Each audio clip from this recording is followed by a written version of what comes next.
This was the very first episode of the Computer Chronicles, broadcast back in 1983. When we first launched this series, sitting by my side as co-host was Gary Kildall. But Gary was a lot more than a TV host. Gary, in fact, was one of the most important individuals in the history of personal computing. Gary died last year, leaving a legacy not matched by many in this field. Today, we're going to devote the entire show to Gary Kildall and his role in the development of the personal computer on this special edition of the Computer Chronicles.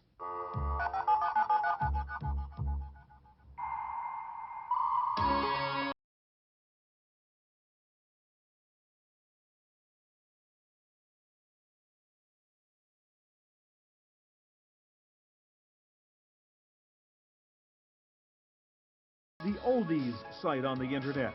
Music and memories from the 50s, 60s, and 70s, not just another jukebox.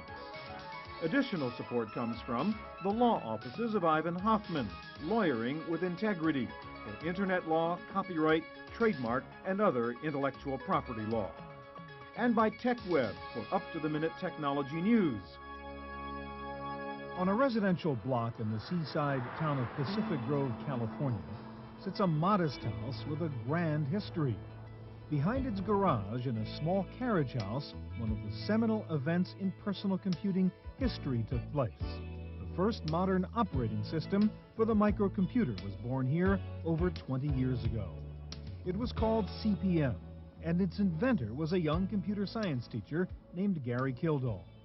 Kildall had started developing his control program for microcomputers, also known as Control Program Monitor, in the early 1970s when he realized the potential for a general-purpose small computer.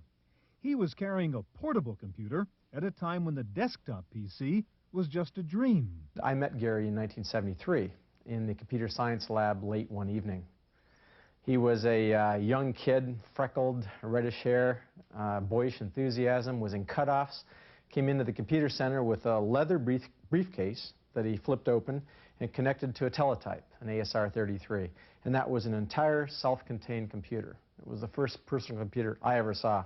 And I went wild. I wanted to know where he got it, how he got it, what he was doing with it, how I could get one.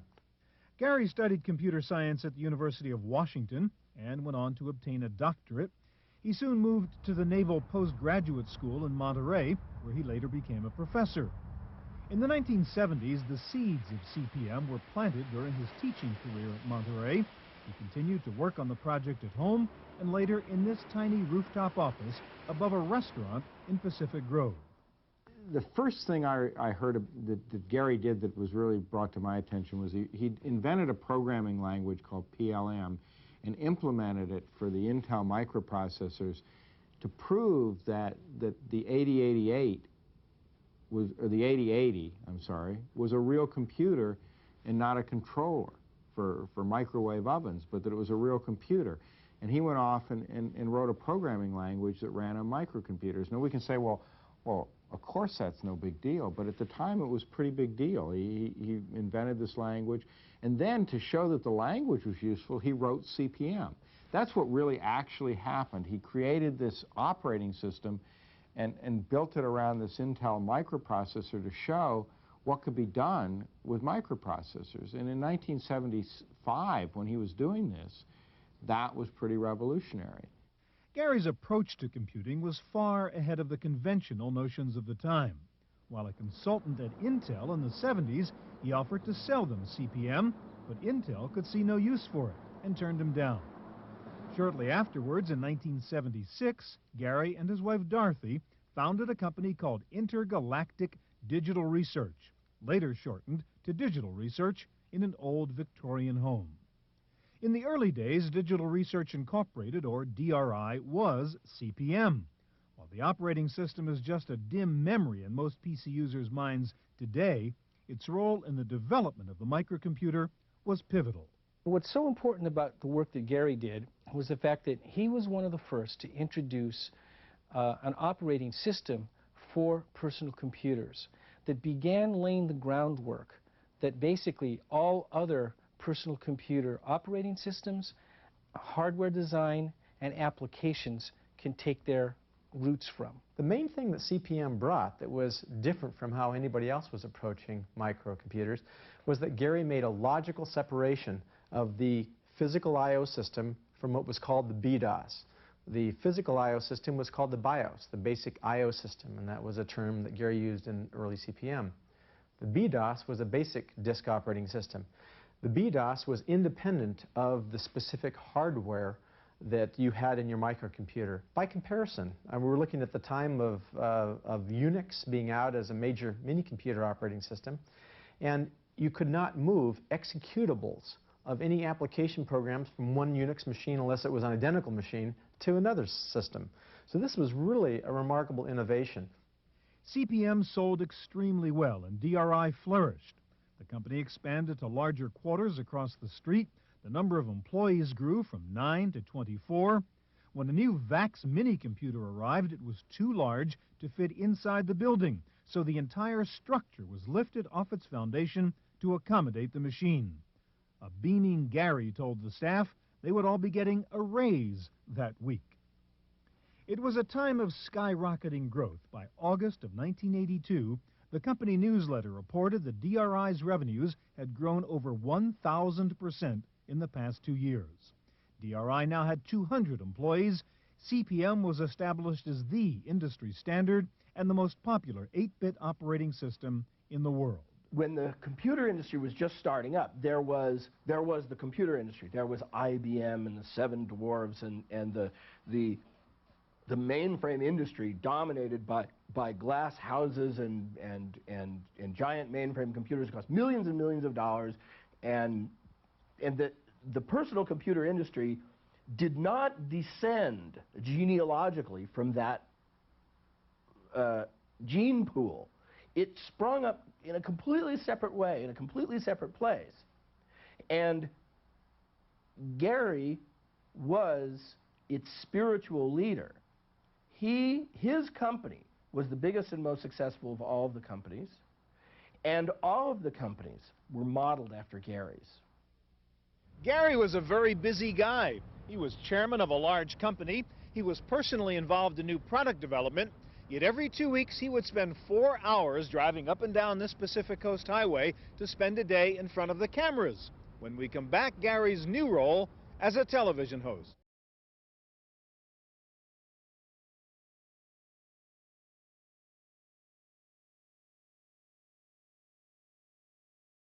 With DRI's business growing, Gary went on to other pursuits, including the role of co-host on Computer Chronicles.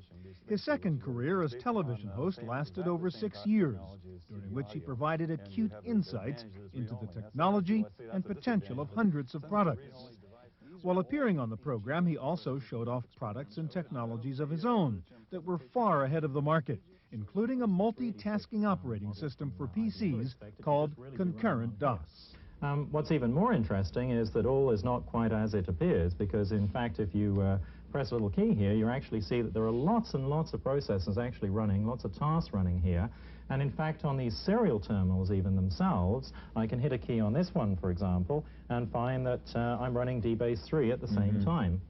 So what we're seeing here is the ability of the IBM PS2 Model 80 as a 386-based machine in conjunction with concurrent DOS 386, its ability to run both standard DOS applications, because the operating system is completely DOS compatible, but to be able to run multiple DOS applications and to allow shared access to them.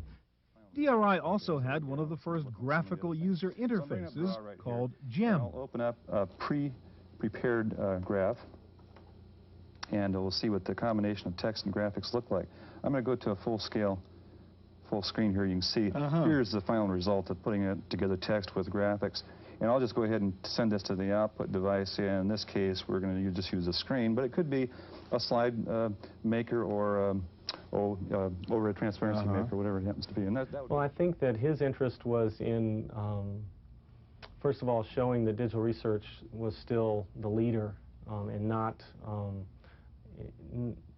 and that we had, since graphical environments were sort of becoming hot, if you will, and you know, the Lisa hadn't really been successful, but word on the street was, you know, Macintosh is coming, and the fact that he could go and show a multitasking, graphical-oriented environment running as a digital research project that no one knew at all that we were even working on. I think he appreciated the kind of surprise factor of that, and I remember him coming back and saying that you know, Bill Gates and other people were at this conference that Esther Dyson had, and they were like, eyes were like glued to the screen trying to, you know, see what that was going on. So I think we put some fear in Microsoft, and I think Gary liked that. Gary's pleasure at beating everyone to the starting gate with new ideas may have been personally satisfying, but it was also risky. By revealing DRI projects, he was also divulging information that could be appropriated by other companies. And this created a unique ethical situation for Gary and his chief competitor. I really believe that on a scale of 1 to 10, 10 being ethical, Bill Gates is about a 9. I think that there are some other corporate presidents out there that are about the 3s and the 4s. I don't want to be an apologist for Bill Gates, but I'm saying that Gary is just on a different scale. His ethics is a different scale. And what happened is Bill used his ethical scale, which was a darn good one. And Gary used his ethical scale, which is a darn good one. Now, the ethics of a businessman are generally one that's very, very competitive. And the ethics of an academician, although they're certainly competitive, involves a much greater degree of cooperation. And so Gary always cooperated. He always said, well, Bill, here's what we're working on. And Bill always said, well, that guy sure was a kind of a dummy. He just told me what he's working on. I don't think Gary was really driven to be a businessman. Gary was driven to create things, and he always, every time I talked to him, he had some really great ideas of things he was going to do, or things that could be done, or things he was working on, or new technologies and how he might apply them. That was Gary.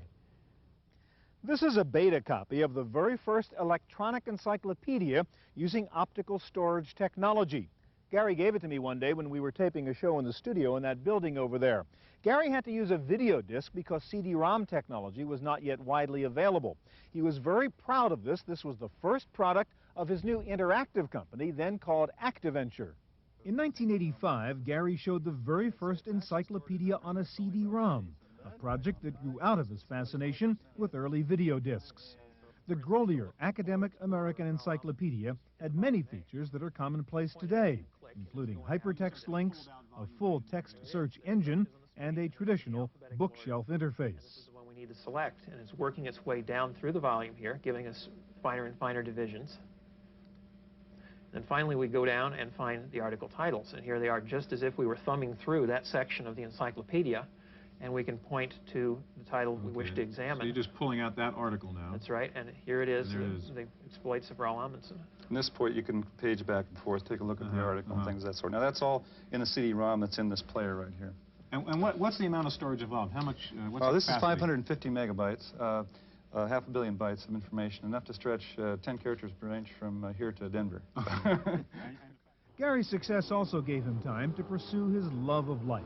He collected and raced sports cars. Experienced pilot, he owned several airplanes, and he never hesitated to fly to meetings across the state or across the country. I went out to visit Gary, and we arranged to meet in the airport in San Jose. When I got to the airport, he was flying his own private plane in, so I was meeting him in the terminal for private planes. I looked around the airport, no Gary, or no, there wasn't anyone who looked like a software person wandering around this very small terminal. So I called the company, and they said, oh, look for Gary. He'll have on cowboy boots and has a red beard. I knew I could find him then, and he still wasn't there. So I looked out the window, and a plane came rolling up, and this fellow with a red beard leaned out the window and said, there aren't any parking places, hop in. Gary flew his potential investor to a restaurant near Sacramento and proceeded to describe the future of the PC industry.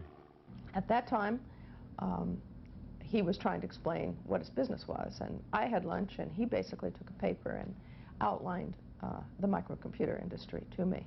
He explained how the operating system would ultimately control the industry and how application software would run on top of it, and that an operating system company should support the applications companies but never have applications, which had turned out to be a fatal mistake, and one of the fatal mistakes for the company.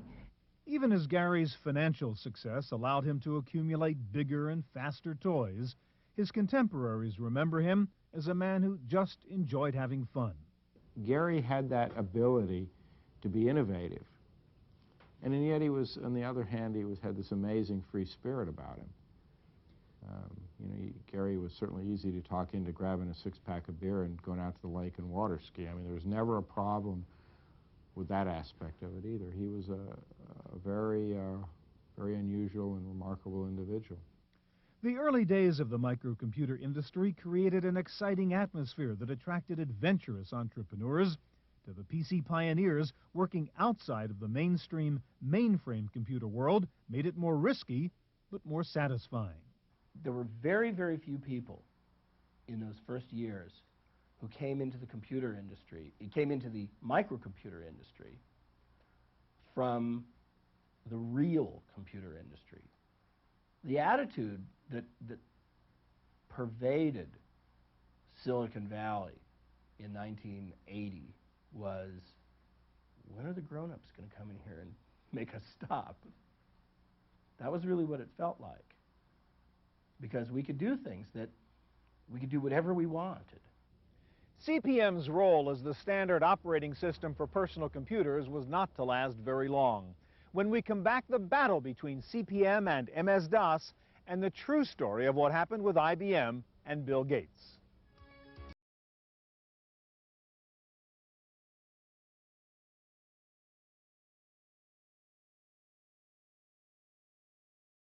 Despite his varied talents and accomplishments, Gary Kildall was perhaps best known as the man who chose to go flying on the day IBM came calling.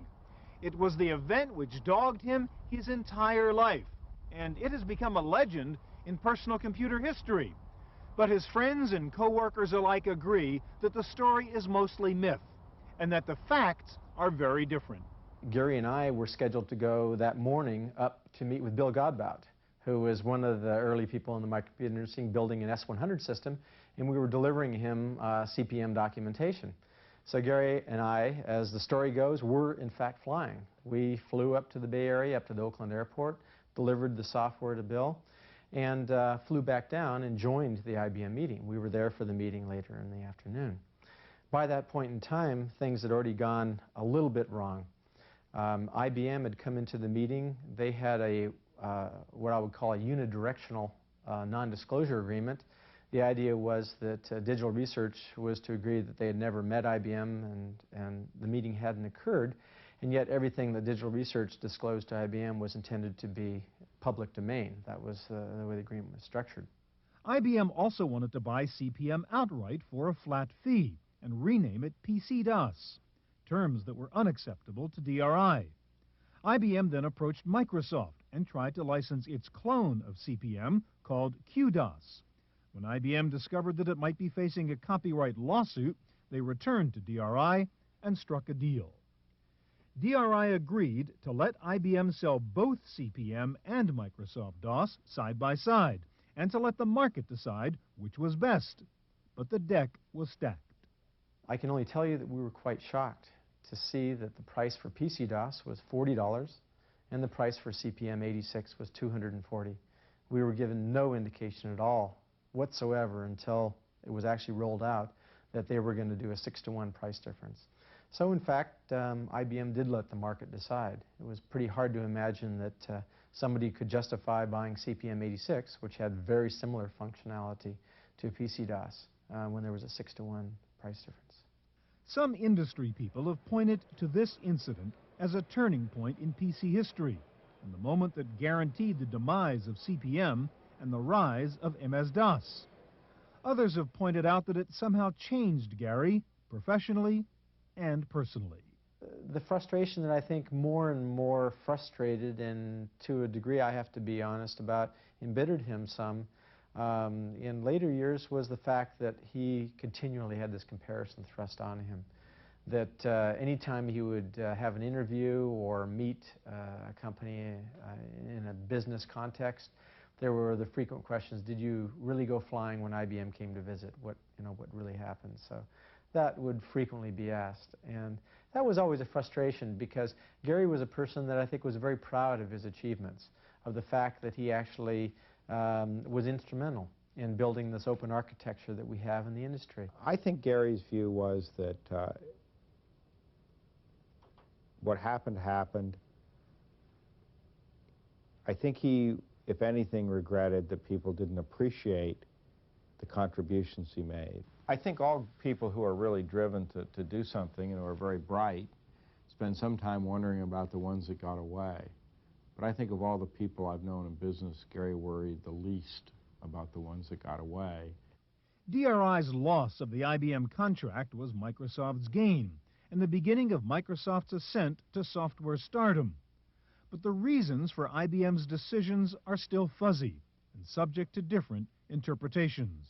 I think what really changed the perspective from IBM's standpoint had to do with the fact that when Gates got involved, he basically said, look, we'll do whatever you need. We'll put energy, we'll put people, we'll work as hard as we can to make this happen. As opposed to the way Gary Kildall and his folks looked at it, which was, oh, here's another project. Remember, Kildall had already reached a certain level of success at that point, where at this particular time, Gates and the folks at Microsoft were in their very early stages. But I think that there's also some, I don't think blame's exactly the right word, but some responsibility goes to the customers as well. Because if IBM had not put all of their eggs in the Microsoft basket, they wouldn't have the problem that they do today, trying to sell Warp against, an OS2 against the monster that they kind of created. Whatever the reason, the competition between DRI and Microsoft seemed to become a personal battle between Gary Kildall and Bill Gates, at least in the public eye. Well, Gary always considered Bill Gates a very good friend. In those early days, they all they all were very friendly with each other and cooperative. And certainly Bill Gates says today that he sent IBM to DRI when they were looking for the operating system. I was on a panel that Ben Rosen put on for the Rosen Forum in those very early days. And Gary got up and talked about what his plans were for CPM and where the company was going, and then made a comment. Well, this is a very large market, and there's room for lots of companies. And Bill Gates interrupted, and he said, no, there'll only be one company. Gary Kildall's life cannot be summed up by any one incident. It was made up of many notable accomplishments and a constant desire to innovate. His numerous contributions to the PC industry are evident, if not always recognized. To those who knew him well, it was the delight of discovery and not the money that drove him. And I think that in his mind, what he was always looking for is, what is it that he could get or do or create with the technology that would be his big win? And that was elusive. And in fact, the fact that it was elusive, I think, played very heavily on the way he lived the latter part of his life. Gary Kildall's untimely death in 1994 at the age of 52 was a reminder that the light of genius is transitory and fragile. To his many friends and associates, it was a warning that we should cherish our relationships while we can. He is among a very small group of people that helped change the world in the 70s, and I think another group of people have taken advantage of it in the 80s and the 90s, and I'm sure that will continue. But Gary made a difference. I think he knew he made a difference, and certainly the people who knew Gary knew he made a difference. I think at this point in time it would be a shame to have Gary forgotten as being a person that was instrumental to the growing of this whole industry itself. Gary was somebody that had an infectious enthusiasm. If you go out in the industry and talk with associates that he worked with at a business level, knew Gary as a person that enjoyed enjoyed the warmth of human contact, that enjoyed going to parties, to be very personable. He was not somebody that restricted his focus to just the decision makers and the people that were leading the businesses and whatever. He was somebody that had a breadth of interests and was a very open person. So I think it would be a real loss if all that the industry remembers about Gary is he was the guy that was flying the day IBM came, because he was a much more of a person and contributed a great deal to this industry.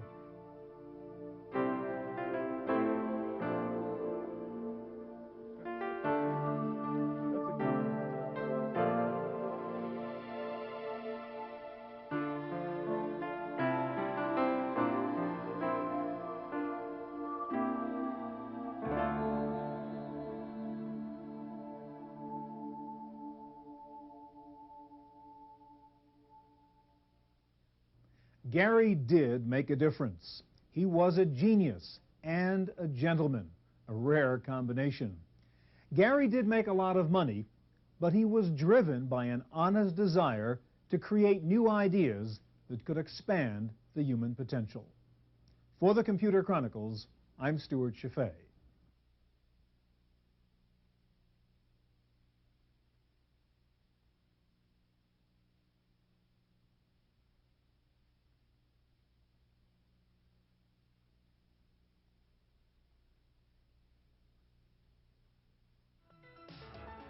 The Computer Chronicles is brought to you by RonDiamond.com, the oldies site on the internet. Music and memories from the 50s, 60s, and 70s, not just another jukebox. Additional support comes from the law offices of Ivan Hoffman, lawyering with integrity for internet law, copyright, trademark, and other intellectual property law. And by TechWeb for up-to-the-minute technology news. To purchase a videotape copy of today's program, call toll-free 1-888-310-7850. Please specify the show number and the topic.